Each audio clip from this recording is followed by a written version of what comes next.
Olá, louvado seja nosso Senhor Jesus Cristo, para sempre seja louvado, glória ao Pai, ao Filho e ao Espírito Santo, como era no princípio, agora e sempre. Amém. Queridos irmãos e irmãs, paroquianos da paróquia São José Operário, aqui de Paraíso, Tocantins, hoje, dia 27 de dezembro, domingo, nós celebramos a Sagrada Família, Jesus, Maria e José. E o evangelho que nós temos é tirado de Lucas, capítulo 2, versículos de 22 a 40. O Senhor esteja convosco, Ele está no meio de nós. Proclamação do Evangelho de Jesus Cristo segundo Lucas. Glória a vós, Senhor. Quando se completaram os dias para a purificação da mãe do filho, conforme a lei de Moisés, Maria e José levavam Jesus a Jerusalém, a fim de apresentá-lo ao Senhor. Conforme está escrito na lei do Senhor, todo primogênito do século masculino deve ser consagrado ao Senhor. Foram também oferecer o sacrifício, um par de rolas e 2 pombinhos, como estava ordenado na lei do Senhor. Em Jerusalém havia um homem chamado Simeão, na qual era justo e piedoso, e esperava a consolação do povo de Israel. O Espírito Santo estava com ele e lhe havia anunciado que não morreria antes de ver o Messias que vem do Senhor. Movido pelo Espírito, Simeão foi ao templo, quando os pais trouxeram o menino, Jesus, para cumprir o que a lei ordenava. Simeão tomou o menino nos braços e bendisse a Deus. Agora, Senhor, conforme a tua promessa, podes deixar teu servo partir em paz, porque meus olhos viram a tua salvação, que preparaste diante de todos os povos, luz para iluminar as nações e glória do teu nome, Israel. O pai e a mãe de Jesus estavam admirados com o que diziam a respeito dele. Simeão os abençoou e disse a Maria, a mãe de Jesus: esse menino vai ser causa tanto de queda como de reerguimento para muitos em Israel.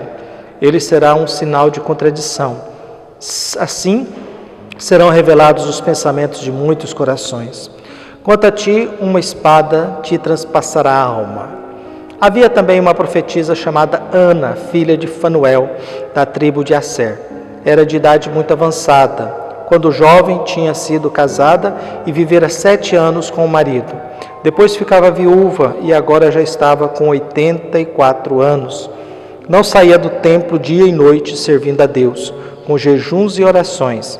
Ana chegou nesse momento e pôs-se a louvar a Deus e a falar do menino a todos os que esperavam a libertação de Jerusalém. Depois de cumprirem tudo, conforme a lei do Senhor, voltaram a Galiléia, para Nazaré, sua cidade. O menino crescia e tornava-se forte, cheio de sabedoria, e a graça de Deus estava com ele. Palavra da salvação. Glória a vós, Senhor. Caros irmãos, esse evangelho longo que acabamos de ouvir de Lucas, capítulo 2, versículos de 22 a 40, nesse dia em que nós celebramos a Sagrada Família, nós vamos descobrindo, diante desse tempo do Natal, diante dessa data em que nós resolvemos celebrar o nascimento de Jesus, a igreja coloca que o primeiro domingo após dia 25 é celebrada o dia da Sagrada Família. Nós vamos descobrindo que Jesus começa a ser reconhecido. Ele é reconhecido pelos pastores, depois nós vamos ver pelos magos. No Oriente, o Natal é celebrado dia 6 de janeiro, no Ocidente, dia 25 de dezembro. Há umas opções diferentes aí, viu? Mas ele começa a ser reconhecido. Por quem? Ele começa a ser reconhecido em lugares religiosos, por gente que esperava a salvação, por gente que esperava Deus. Por isso que nós temos como referência no Evangelho de hoje, primeiro nós temos que Jesus nasceu de uma família, um pai e uma mãe, que são religiosos.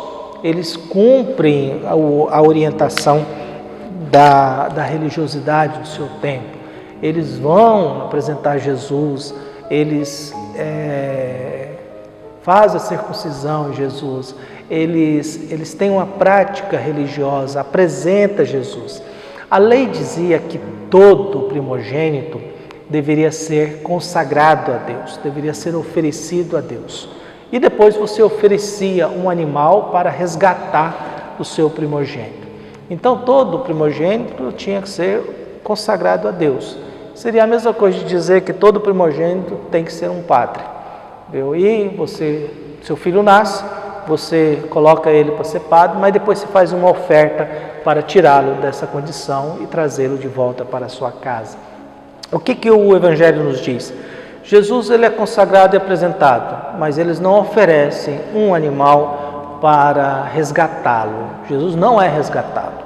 Os animais que eles oferecem, que é coisa de gente pobre oferecia pombinhos, rolinhas, oferecia passarinhos pequenos. Gente rica oferecia um animal maior, mas os pobres só podiam oferecer coisinhas pequenas, animais pequenos. Por isso que Jesus, quando expulsa no templo lá, ele dá uma atenção especial àqueles que faziam o câmbio e àqueles que vendiam pombinhos, vendiam passarinhos, porque eles lucravam com gente pobre, lucravam com gente mais simples e humilde. Então nós temos Jesus nesse contexto familiar. Nós temos uma mãe, nós temos um pai, são pobres porque oferecem passarinhos. Nesse ritual de apresentação, de consagração, de oferenda de Jesus a Deus, ao Senhor, conforme a lei, não há o ato de oferecer um animal para resgatar Jesus. Os animais oferecidos são em nome de José e de Maria, não para resgatar Jesus, quer dizer, Jesus é um homem que vai ser reservado para Deus desde o seu nascimento. Ele vai servir a Deus, tanto que depois ele vai dizer, nas primeiras palavras de Lucas, quando Jesus diz, eu devo me ocupar da casa do meu pai. Dos 12 anos, quando Maria perde, as primeiras palavras de Jesus eu devo estar na casa do meu pai, eu devo me preocupar com isso aqui, eu devo gastar a minha vida preocupado com as coisas do meu pai, eu devo fazer isso, viu? Então a missão de Jesus é isso, é alguém que já no início é colocado diante de Deus, essa família religiosa, ela respeita e tem fé, porém também já começa Jesus sendo reconhecido, é reconhecido por um Simeão, viu, que tem uma promessa de que não morre sem ver a salvação de Israel. E é interessante essa coisa, né? É uma vida em busca de algo, é uma vida em busca de salvação. É alguém que recebeu uma promessa, você não vai morrer sem você ver quem vai salvar esse povo, sem você ver quem vai salvar Israel, quem vai salvar o povo de Deus. E esse homem, ao ver essa criança que não fala, que não diz, que não expressa nada, mas só a presença dela já dá uma certeza da noção dela. E o discurso ele é muito claro, esse aí será motivo de reerguimento e de queda de muita gente. Ele vai revelar os pensamentos de muitos corações. Quer dizer, ele vai revelar quem é o ser humano diante dele. E é isso que Jesus vai fazendo, ele vai revelando quem são as pessoas. Ele conhece as pessoas, conhecendo a intimidade das pessoas, Jesus vai revelando os pensamentos de muitos corações. Ele vai revelando os seres humanos que querem Deus, que buscam Deus, mas também os seres humanos que não querem Deus, que se aproveitam de Deus em benefício próprio, ou seres humanos que buscam a vida, mas também aqueles que buscam a morte. Por isso o Evangelho de hoje, nesse tempo de Sagrada Família, em que nós olhamos, e a Sagrada Família ela é meio solitária, meio pequena, né?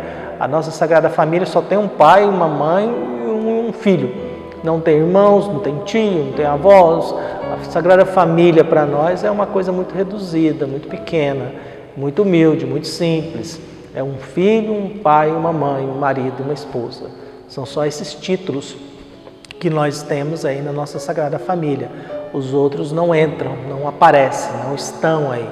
Mas nós temos um filho que é Deus, nós temos um homem que tem o título de justo e temos Maria, que é uma mulher de fé, que é uma mulher que diz a frase, eis aqui a serva do Senhor, faça-se em mim segundo a vossa palavra. Então nós temos Simeão, talvez a frase mais dura do discurso de Simeão, uma espada lhe transpassará o coração. Isso deve ter gerado um pânico na vida de Maria.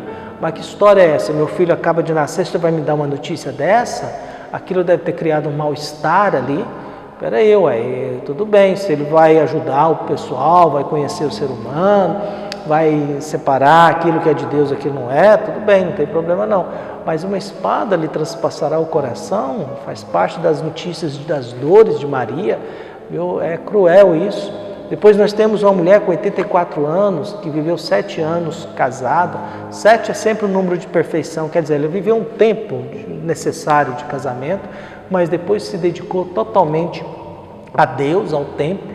É uma mulher idosa, mas de uma profunda experiência de fé, que também espera. Quer dizer, nós temos agora os idosos, os pastores já tinham reconhecido Jesus, os magos também, agora nós temos os idosos, um homem de fé, um Simeão, e uma idosa também, uma mulher que tinha esperança e buscava, reconhecendo, ela louva e agradece a Deus pela presença deles. É uma mulher de uma vida muito austera. Todos eles recebem o título de serem pessoas justas, serem pessoas corretas, pessoas tementes a Deus. Por isso nós hoje pedimos a Deus que as nossas famílias mantenham a sua religiosidade. É bonito quando a gente vê nesse período de pandemia a pastoral familiar, o SCC, promovendo e produzindo e tentando elaborar momentos de espiritualidade, momentos de oração, momentos da escuta da palavra de Deus, momentos em que nós abrimos o nosso coração para poder descobrir novos caminhos para fazer com que a nossa espiritualidade reze. Por isso hoje a gente reza de modo especial pela pastoral familiar, pelo SCC, por esses grupos muito ligados a essa realidade de família. Nossas famílias precisam ser bem cuidadas, nós precisamos aprender e melhorar a nossa convivência familiar. É claro que a família de propaganda de Doriana no café da manhã não existe, não é essa família, porque a Sagrada Família nos apresenta os dramas humanos também. Nós aprendemos aí com a Sagrada Família aquilo que é típico de cada pessoa ali representada. A vida de Jesus, que não é uma vida fácil, que morre aí na flor da idade, com 30 e poucos anos, que tem uma missão e luta por isso e vive por isso, que fica 30 anos se preparando para falar 3 anos só, 30 anos se preparando para anunciar o reino de Deus durante 3 anos só. Nós temos esse José que é justo, tem uma profissão, um trabalhador, que passa por essas dificuldades de proteger a sua família, que o anjo vai sonhando com o anjo, vai para o Egito, fica quieto lá, olha, acolhe Maria, não vai deixar ela não, você não vai. E esse homem vai obedecendo, esse homem vai tentando salvar a sua família, trabalhando. Jesus depois é chamado filho do carpinteiro. Essa mulher chamada Maria, com a sua fé, com a sua experiência de Deus, com a sua busca, que quando não entendia nada, ela guardava no seu coração. E isso é um ensinamento bonito, né? Às vezes, quando você não entender nada, guarda no seu coração, espera uns anos, espera um tempo, fica lá digerindo, que uma hora a luz aparece. Por isso a minha prece hoje é por todas as nossas famílias, agradecer a Deus pela vida da nossa paróquia, que é uma grande família, agradecer a Deus pela vida da minha comunidade redentorista aqui, que é também uma grande família, agradecer a Deus pelas pessoas que fizeram parte da nossa vida e que nós, ao olharmos para a Sagrada Família, a gente possa enfrentar aquilo que é típico da nossa existência, aquilo que é típico da nossa fragilidade, mas também aquilo que é típico da beleza humana, que é viver nesse mundo. De saber que nós temos um menino Deus que está sendo reconhecido, está sendo proclamado, que as pessoas estão glorificando a presença dele, que a gente também possa fazer isso, que a gente possa glorificar a vida que nasce para nos salvar, a visita que vem para nos salvar, uma declaração de amor feita por Deus para nos salvar. Um abraço e até mais.